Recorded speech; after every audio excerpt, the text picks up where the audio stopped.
With social media sites being used by 1/3 of the entire world, they've clearly had a major influence on society. But what about our bodies? Here are 5 crazy ways that social media and the internet are affecting your brain right now. Can't log off? Surprisingly, 5 to 10% of internet users are actually unable to control how much time they spend online. Though it's a psychological addiction as opposed to a substance addiction, brain scans of these people actually show a similar impairment of regions that those with drug dependence have. Specifically, there's a clear degradation of white matter in the regions that control emotional processing, attention, and decision-making. Because social media provides immediate rewards with very little effort required, your brain begins to rewire itself, making you desire these stimulations, and you begin to crave more of this neurological excitement after each interaction. Sounds a little like a drug, right? We also see a shift when looking at multitasking. You might think that those who use social media or constantly switch between work and websites are better at multitasking, but studies have found that when comparing heavy media users to others, they perform much worse during task switching tests. Increased multitasking online reduces your brain's ability to filter out interferences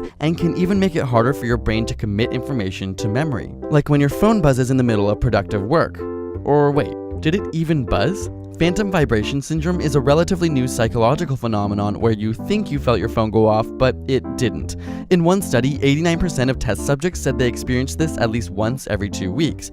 It would seem that our brains now perceive an itch as an actual vibration from our phone. As crazy as it seems, technology has begun to rewire our nervous system, and our brains are being triggered in a way they never have before in history. Social media also triggers a release of dopamine, the feel-good chemical. Using MRI scans, scientists found that the reward centers in people's brains are much more active when they're talking about their own views as opposed to listening to others. Not so surprising, we all love talking about ourselves, right? But it turns out that while 30 to 40% of face-to-face conversations involve communicating our own experiences, around 80% of social media communication is self-involved. The same part of your brain related to orgasms, motivation, and love are stimulated by your social media use, and even more so when you know you have an audience. Our body is physiologically rewarding us for talking about ourselves online. But it's not all so self-involved. In fact, studies on relationships have found that partners tend to like each other more if they meet for the first time online rather than with a face-to-face interaction. Whether it's because people are more anonymous or perhaps more clear about their future goals, there's a statistical increase in successful partnerships that started online. So while the internet has changed our verbal communication with increased physical separation, perhaps the ones that matter the most end up even closer.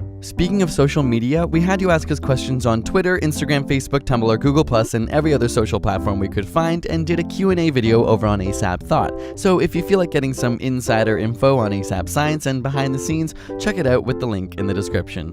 Got a burning question you want answered? Ask it in the comments or on Facebook and Twitter. We also finally got a P.O. box for all of you amazing science lovers who have requested to send us mail or other stuff over the years. And we'd love to hear from all of you, so feel free to use the address on the screen or in the description box. And subscribe for more weekly science videos.